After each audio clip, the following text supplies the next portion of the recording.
नमस्कार साथियों, स्वागत है आपका स्काई एकेडमी 360 में। तो दोस्तों, जैसा कि हम लोगों ने पॉलिटी शुरू किया था, तो पॉलिटी में हमने बहुत सारा टॉपिक डिस्कस किया, जिसमें हमने जो एक्ट था, सबसे पहला टॉपिक था वो हमने डिफरेंट एक्ट्स के बारे में डिस्कस किया, सिटीजनशिप के बारे में डिस्कस किया। उसके बाद जो हमने डिस्कस किया फंडामेंटल राइट, जो सबसे इंपॉर्टेंट टॉपिक है आपका, fundamental rights, fundamental duties, DPSP, ये सब सारा टॉपिक बहुत अच्छे से डिस्कस किया और एकदम डिटेल में, जहाँ जरूरत है डिटेलिंग की वहाँ हमने डिटेलिंग भी की। प्लस हमने प्रीवियस ईयर क्वेश्चन भी इस पर आपको बताया कि किस तरह से क्वेश्चन आपसे पूछा जाता है। और जो हमारा नेक्स्ट टॉपिक था दोस्तों प्रेसिडेंट के बारे में, उसमें भी हमने डिस्कस किया प्रेसिडेंट का पावर, जहां लेजिस्लेटिव पावर, कौन कौन से आर्टिकल के अंदर प्रेसिडेंट का इलेक्शन होता है। अगर हम देखें तो उसमें legislative power, executive power, judiciary power, जो पार्डनिंग पावर होता है वो आपसे पूछा जाता है। तो ये सब हमारा क्या था, एक डिस्कशन का टॉपिक था जो कि प्रेसिडेंट से रिलेटेड था पॉलिटी सेक्शन में।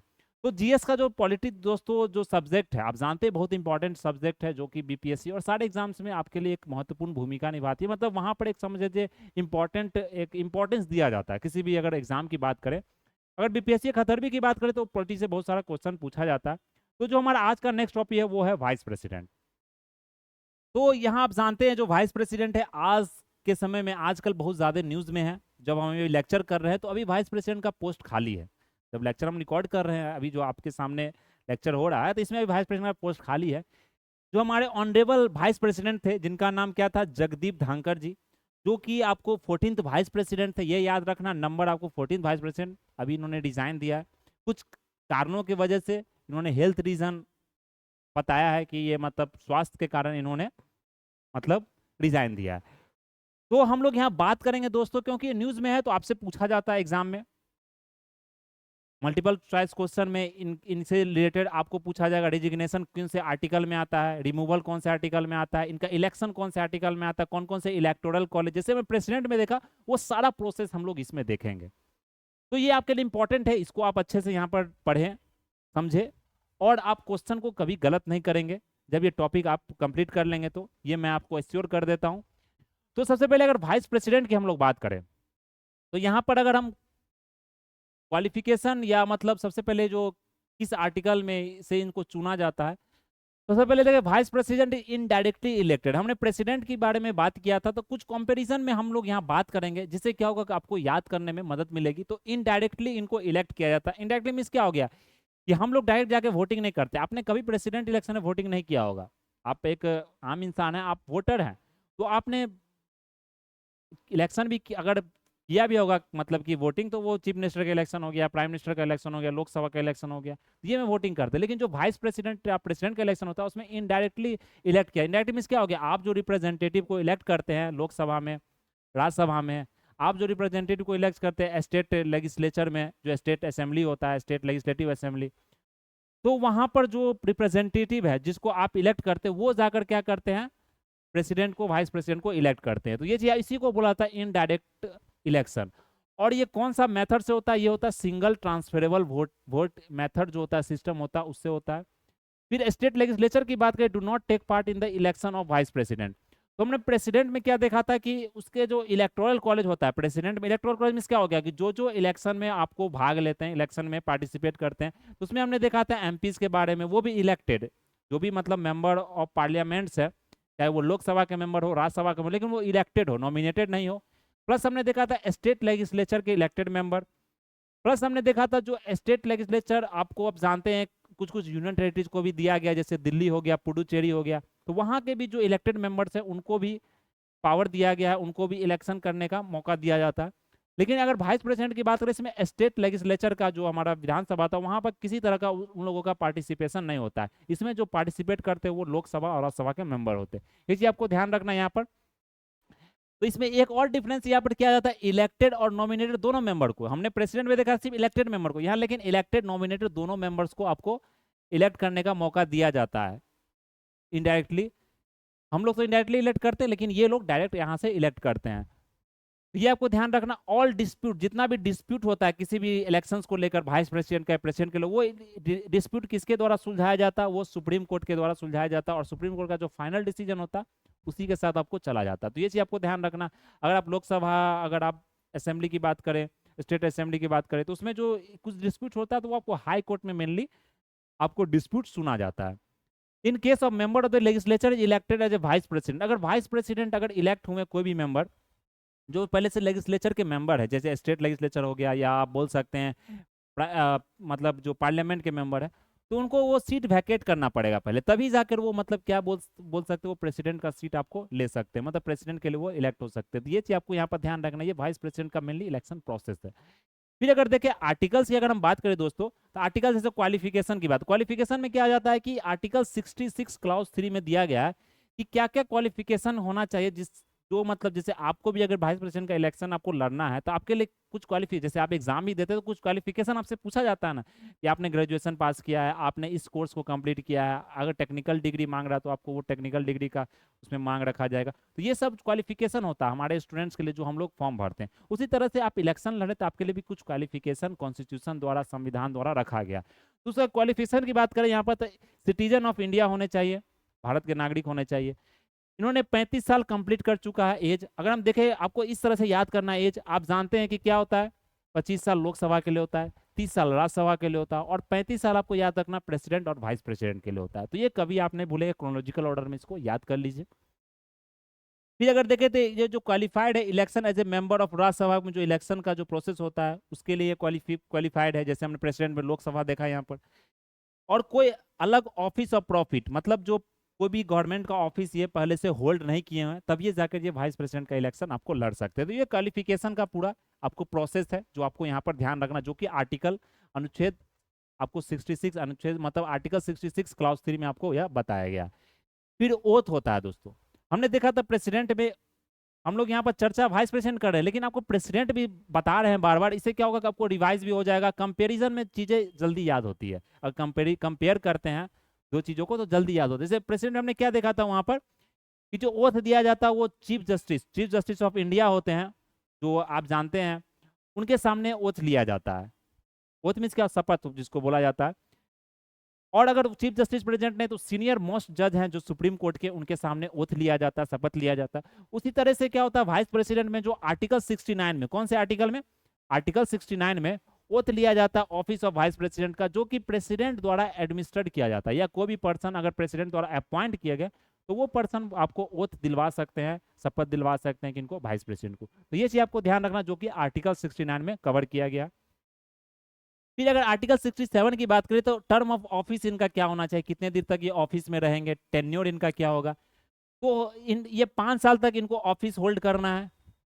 जब ये ऑफिस में इंटर किए हैं, इंटर से जो ऑफिस कैन बी रिमूव्ड, इनको रिमूव भी किया जाता है रिजोल्यूशन पास करके। तो ये आर्टिकल 67 में दिया गया है क्लॉज बी में। तो ये अभी आप जानते हैं बहुत ज्यादा न्यूज में है, जो हमारे ऑनरेबल वाइस प्रेसिडेंट है जगदीप धांकर जी, वो मतलब कि डिजाइन दिया, हेल्थ रीजन साइट किए उन्होंने। तो ये आपसे पूछा जा सकता है एग्जाम में कि किस आर्टिकल के अंदर, आप जानते हैं जो न्यूज में रहता है दोस्तों वही आपसे एग्जाम में पूछा जाता है। स्टेट पीसीएस एग्जाम न्यूज को ज्यादा कवर करती है, तो पिछले साल भी बहुत सारा इलेक्शन कमीशन न्यूज में था, तो वो पूछा गया था आपसे आर्टिकल। तो ये अनुच्छेद आपको क्या होता है कि अनुच्छेद सिर्फ नहीं है कि आर्टिकल 67 नहीं पूछेगी, वो क्लॉज भी पूछ देती है, तो थोड़ा सा डीप में जाती है, थोड़ा सा डीप में आपसे पूछा जाता है। तो आर्टिकल 67 क्लॉज भी आपको याद रखना है, जो कि क्या है, रिमूव किया जाता है यहाँ वाइस प्रेसिडेंट को। तो इसमें क्या होता है, रिजोल्यूशन पास किया था राज्यसभा में एब्सोल्यूट मेजोरिटी के साथ, और ये एग्री किया जाता है लोकसभा में भी।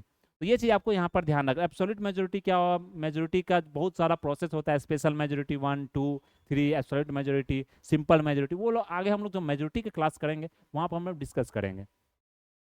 फिर नेक्स्ट है वैकेंसी ऑफ ऑफिस। अब क्या होता है जो ऑफिस वैकेंट, जैसे हमने प्रेसिडेंट में क्या देखा था कि ऑफिस वैकेंट होता है तो वाइस प्रेसिडेंट द्वारा ऑफिस उस समय कुछ 6 महीना के लिए ऑफिस आप वाइस प्रेसिडेंट एक्वायर कर सकते हैं, लेकिन इलेक्शन 6 महीना के अंदर करवाना पड़ेगा सरकार को। उसी तरह से अगर वाइस प्रेसिडेंट अगर नहीं है तो यहाँ पर क्या होता है दोस्तों, वाइस प्रेसिडेंट ऑफर अगर नहीं है तो यहाँ पर on the expiry of tenure, तो एक रेजिग्नेशन के कारण उनका ऑफिस वैकेंट हो सकता है, या रिमूवल के कारण उनको रिमूव किया गया, या उनके डेथ मतलब या देहांत हो गया उसके बाद ऑफिस वैकेंट हो सकता है आपको। यही सब कारण होता है ना ऑफिस का, जो मतलब वैकेंट होने का कारण यही सब है। ही ड्रॉज हिज सैलरी, अगर वो सैलरी की बात करें तो ex officio chairman of Rajya Sabha के तहत जो उनको नियुक्ति मिला दिया जाता है, जो ex officio chairman of Rajya Sabha के होते हैं उनके तहत उनको सैलरी, तो पूछा जाएगा वाइस प्रेसिडेंट के लिए सैलरी, तो वाइस प्रेसिडेंट के लिए सैलरी उनको नहीं दिया था, वो एक पोस्ट होता है, लेकिन जो सैलरी वो सैलरी उठाते हैं, जो उनको सैलरी दिया जाता है वो किसके लिए दिया जाता है, ex officio chairman of Rajya Sabha. तो ये चीज आपको ध्यान रखना है। फिर अगर हम पावर्स और फंक्शंस की बात करें यहाँ पर, क्या पावर्स होता है, क्या फंक्शंस होता है।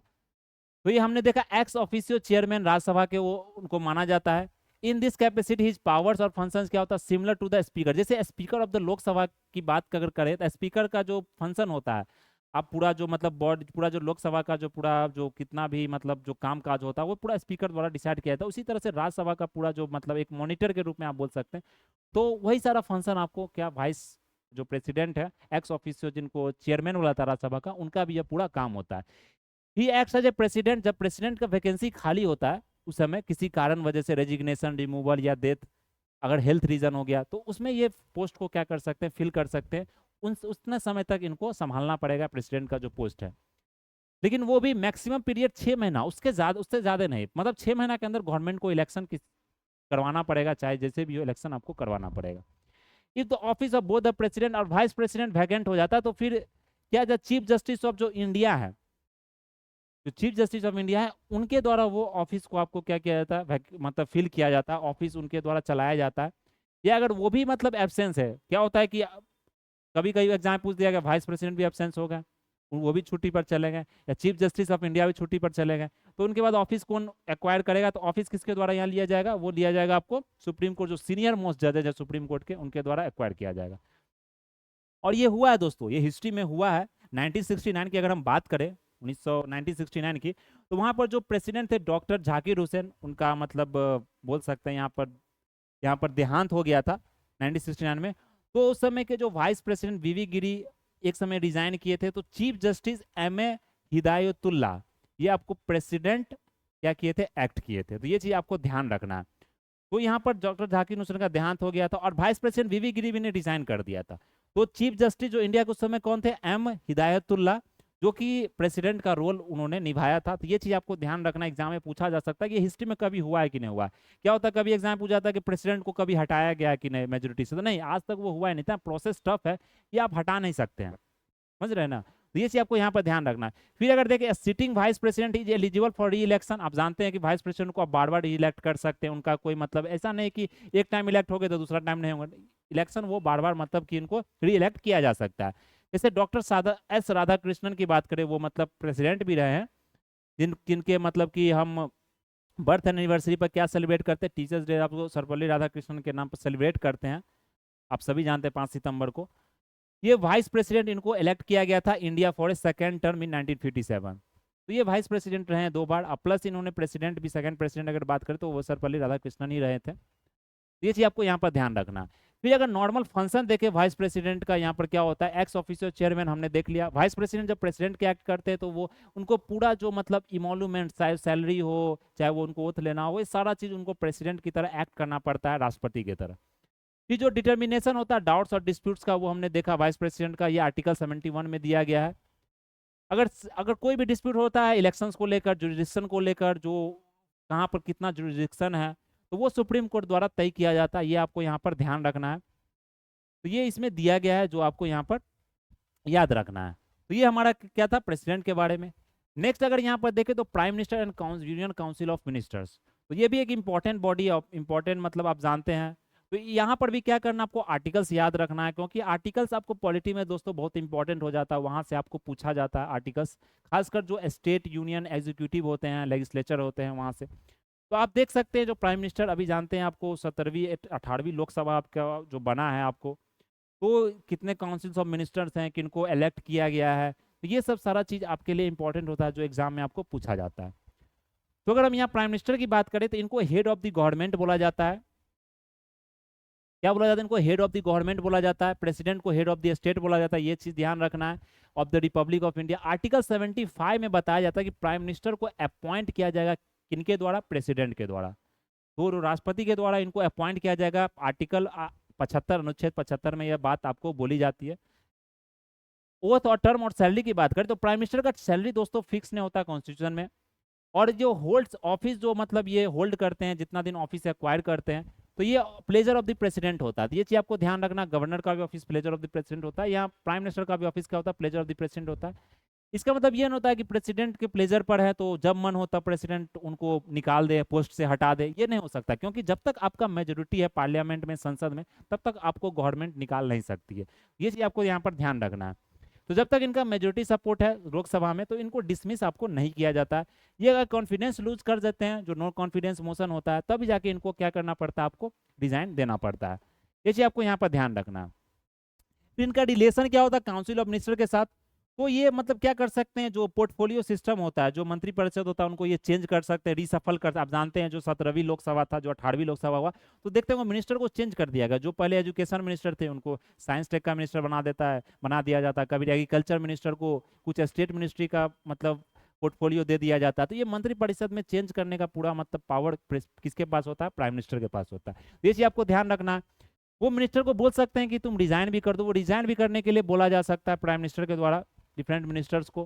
प्रेसिडेंट के एडवाइस में ये दिया जाएगा, डिसमिस भी किया जाएगा अगर मतलब डिफरेंस रहा ओपिनियन में। तो अगर देखें तो जो काउंसिल ऑफ जो मिनिस्टर्स बना जाता है, आप जानते हैं काउंसिल ऑफ मिनिस्टर्स था जिसमें इंपॉर्टेंट मिनिस्ट्री को रखा जाता है। आप जानते हैं 15% जो पूरा लोकसभा का जो मतलब आपको मेजोरिटी है, जो मतलब जितने मेंबर्स है उसका 15% से ज़्यादा आप काउंसिल ऑफ मिनिस्टर नहीं बना सकते हैं। ये आपको कॉन्स्टिट्यूशन में लिखा गया, जो मतलब अमेंडमेंट भी करके इसे लागू किया गया था।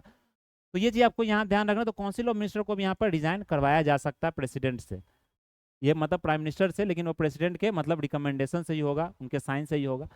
फिर रिलेशन देखें प्रेसिडेंट से क्या इनका रिलेशन होता है यहाँ पर। तो आर्टिकल जो 78 है दोस्तों, इसमें क्या होता है, duty of the prime minister होता है टू कम्युनिकेट द प्रेसिडेंट। जितने भी डिसीजंस हो काउंसिल ऑफ मिनिस्टर से रिलेटेड या कोई भी मतलब डॉक्यूमेंट आपको साइन करना है, तो ये सब प्रेसिडेंट से आपको सलाह लेना पड़ेगा, उनसे मतलब सिग्नेचर लेना पड़ेगा। तो ये चीज़ आपको यहाँ पर ध्यान रखना है। फिर अगर देखें तो कोई भी इंफॉर्मेशन जो एडमिनिस्ट्रेशन हो यूनियन को लेकर, लेजिस्लेशन को लेकर, तो प्रेसिडेंट से आपको परमिशन लेना पड़ेगा। फिर अगर यहाँ पर देखें जो कोई भी काउंसिल ऑफ मिनिस्टर को अगर कोई डिसीजन लेना पड़ता है, तो वो डिसीजन डायरेक्ट आपको यहाँ पर नहीं ले सकते हो। प्रेसिडेंट प्राइम मिनिस्टर क्या होता है, एक मतलब लिंक होता है, मतलब एक ब्रिज होता है जो काउंसिल ऑफ मिनिस्टर और प्रेसिडेंट को क्या करता है, जोड़ता है आपको। ये चीज आपको ध्यान रखना। फिर अगर देखें as the head of council of minister का हेड कौन होता है, प्राइम मिनिस्टर। वो हेड ऑफ गवर्नमेंट भी होते हैं, तो ये लीडर भी होते हैं पार्टी के, जो मतलब कोलिशन के गवर्नमेंट भी अगर हो तो पार्टी के लीडर किनको माना जाता है, ये प्राइम मिनिस्टर को ही माना जाता है। अपोजिशन के लीडर कौन है, आप सभी लोग जानते हैं। मिनिस्टर गेट द सैलरीज और अलाउंस होता है payable members of parliament, in addition get a allowance at a varying scale and residence free of rent. तो आप जानते हैं कि रेसिडेंस तो जितने भी एमपीज होते हैं सांसद, उनका फ्री रेसिडेंस होता है, अलाउंसेस उनको दिया जाता है, जो मतलब पार्लियामेंट द्वारा जो सैलरी फिक्स किया जाता है वो यहाँ पर आपको दिया जाता है। ये चीज़ है। प्लस अगर देखें अपॉइंटमेंट ऑफ मिनिस्टर्स की बात करें, तो मिनिस्टर को जो अपॉइंट किया जाता है दोस्तों यहाँ पर प्रेसिडेंट के द्वारा on the advice of prime minister द्वारा एडवाइस किया जाता है, लेकिन अपॉइंटमेंट प्रेसिडेंट के द्वारा होता है। Plus the prime minister other minister have to be a member of either house of the parliament. तो ऐसा नहीं कि जो मिनिस्टर्स है प्राइम मिनिस्टर वो सिर्फ लोकसभा के होंगे तभी उनको प्राइम मिनिस्टर बना दिया जाएगा, नहीं, वो किसी भी मेंबर के और किसी भी हाउस के मेंबर है, लेकिन उनका मेजोरिटी आपको पार्लियामेंट में होना चाहिए। ये चीज़ आपको यहाँ पर ध्यान रखना। अगर मेंबर नहीं तो 6 मंथ के अंदर आपको यहाँ पर क्या करना पड़ेगा, उनको किसी भी पार्टी का मेंबर आपको बनना पड़ेगा। अगर वो फेल हो गए तो फिर उनको रिमूव करना पड़ेगा। फिर अगर हम सैलरी ओर्स की बात करें तो यहाँ आप देख सकते हैं प्रेसिडेंट द्वारा उनको वो दिलाया जाता है। रिस्पॉन्सिबिलिटी की बात करें तो आर्टिकल 75 के अंदर काउंसिल ऑफ मिनिस्टर्स वो कलेक्टिव रिस्पॉन्सिबल होते हैं किसके, लोकसभा के। फिर अगर देखें यहाँ पर जो मिनिस्टर्स होते हैं वो तो लेजिस्लेचर की रिस्पॉन्सिबिलिटी मतलब उनको लेना पड़ता है। फिर अगर देखें तो मिनिस्टर आपको पार्ट्स ले सकते हैं, कितने जितने भी प्रोसीडिंग्स आपको लोकसभा राज्यसभा में होता है वो वोट भी कर सकते हैं। मेंबर ऑफ जो हाउस है तो उनको वोटिंग का राइट आपको दिया जाता है। ये चीज ध्यान रखना। जो डिप्टी प्राइम मिनिस्टर का जो पोस्ट था दोस्तों, यह मेंशन तो कॉन्स्टिट्यूशन में नहीं, आपसे एग्जाम में अगर पूछा जाता है कि डिप्टी प्राइम मिनिस्टर का पोस्ट मेंशन है, नहीं। क्या होता है कि जैसे वाइस कभी देखते हैं चीफ मिनिस्टर ही बना दिया जा रहा है, तो कभी कभी क्या होता है कुछ अपने में जो कोalition होता है उसमें क्या होता है, कुछ लोग बोलते हैं कि हमको मतलब कि मिनिस्ट्री पोस्ट चाहिए, तो ये एक पोस्ट बनाने के लिए गवर्नमेंट द्वारा क्रिएट कभी कभी कर दिया जाता है कुछ डिफरेंसेज आने के कारण। लेकिन आप देखेंगे उसमें कुछ और जो मिनिस्ट्री है वो दिया जाता है। तो ये वाइस प्रेसिडेंट जो डिप्टी प्राइम मिनिस्टर का जो पोस्ट है, ये आपको मेंशन जो संविधान में यह आपको नहीं दिया गया, पोस्ट का मेंशन नहीं किया गया। तो ये चीज आपको यहाँ पर क्या करना है, याद रखना है। तो हमने कौन सा देखा टॉपिक, प्रेसिडेंट और ये वाइस प्रेसिडेंट और प्राइम मिनिस्टर के बारे में यहाँ डिस्कस किया। नेक्स्ट हमारा जो टॉपिक होगा वो अगर देखें यहाँ पर तो वो अटॉर्नी जनरल का टॉपिक है। जैसे देखें अटॉर्नी जनरल, ये कुछ नहीं, छोटा सा टॉपिक, आप जानते हैं अभी अटॉर्नी जनरल कौन है, 16th आर वेंकट रमनी, जिनको मतलब कि 76 आर्टिकल के अंदर अपॉइंट किया जाता है प्रेसिडेंट के द्वारा। ये भी प्लेजर ऑफ द प्रेसिडेंट के मतलब होल्ड्स ऑफिस करते हैं, ये याद रखना आपको। इनका जो क्वालिफिकेशन होता है दोस्तों, सुप्रीम कोर्ट के जो जज का सेम क्वालिफिकेशन होता है। ये अटॉर्नी जनरल जो बोलते हैं मेंबर तो नहीं होते कैबिनेट के, लेकिन इनको बोलने का मतलब हक होता है कि मतलब पार्लियामेंट में बैठ के ये बोल सकते हैं, कुछ रिकमेंडेशन दे सकते हैं, लेकिन ये वोटिंग नहीं कर सकते। ये चीज़ आपको ध्यान रखना है। इनको प्रिविलेजेस मेंबर आपको दिया जाता है, जो पार्लियामेंट के जिस तरह से मेंबर को प्रिविलेज उसी तरीके से इनको प्रिविलेज दिया जाता है। तो याद रखना ये लॉ ऑफिसर, इनको फर्स्ट लॉ ऑफिसर बोला जाता है गवर्नमेंट, आर्टिकल 76। तो इतना ही आपको इसमें ध्यान रखना है अटॉर्नी जनरल में। उसी तरह कंट्रोलर और ऑडिटर ने, जिसको कैग बोला जाता है, ये भी आर्टिकल 148 से 51 के अंदर यह बॉडी मतलब पूरा आपको कवर होता है। इसमें ऑडिटर जनरल, इनको भी प्रूव्ड मिसबिहेवियर और इनकैपेसिटी से आपको निकाला जा सकता है। इनका जो सैलरी होता है ये पार्लियामेंट के द्वारा आपको सैलरी डिसाइड किया जाता है। इनका जो टर्म ऑफ ऑफिस होता है ये आपको 6 साल होता है जब ये ऑफिस एज्यूम करते हैं। ये ऑफिस को वैकेट कर देते हैं आपको एज ऑफ 65 ईयर्स जब कंप्लीट होता है, कंप्लीटिंग या 6 जो मतलब पहले कंप्लीट हो उन्हीं के अनुसार इनको ऑफिस को वैकेट करना पड़ता है। सैलरी की बात करें यहाँ पर तो ये भी मतलब मेनली बताया जाता है, जो सैलरी इनका होता है यहाँ पर कंसोलिडेटेड फंड ऑफ इंडिया से मिला था, जो कि चार्ज एक्सपेंडिचर होता है। ये एक्सपेंडिचर को आप घटा बढ़ा तो नहीं सकते, इनको सैलरी आपको यहाँ पर चार्ज एक्सपेंडिचर के तहत दिया जाता है। इनका काम क्या होता है कि ये रिपोर्ट को ऑडिट करते हैं। जैसे कैग का काम होता है कंट्रोलर ऑडिटर जनरल, मतलब जितना भी अकाउंट्स होता है, जो कंसोलिडेटेड फंड से जो पैसा जा रहा आ रहा है, कॉन्टीजेंसी फंड से, चाहे स्टेट का कुछ रिवेन्यू को इनको ऑडिट करना, तो ये सारा काम, जैसे सीए का आप काम जानते हैं ना, सेम इन्हीं का काम होता है स्टेट के लिए, मतलब कि गवर्नमेंट के, यूनियन गवर्नमेंट का। और कुछ अलग बॉडी भी होता है, पब्लिक अकाउंट्स कमेटी हो गया, या चाहे मतलब कुछ स्टेट्स का अपना कुछ बॉडी बन रहा है, या कुछ जैसे अगर गवर्नमेंट चाहती है तो एलआईसी को भी ऑडिट इनसे करवा सकती है। तो ये सब आपको यहाँ पर ध्यान रखना। अभी हमारे जो संजय मूर्ति हैं वो अभी आप जानते हैं करंट कैग के मतलब कैग इनको अभी बनाया गया है कंट्रोल ऑडिटर जनरल। ये एग्जाम में आपसे पूछा जा सकता है। तो ये हमारा दोस्तों आज का डिस्कशन था पॉलिटी सेक्शन में। आगे हम लोग पार्लियामेंट्स के बारे में डिस्कस करेंगे, जो कि एक लंबा टॉपिक है।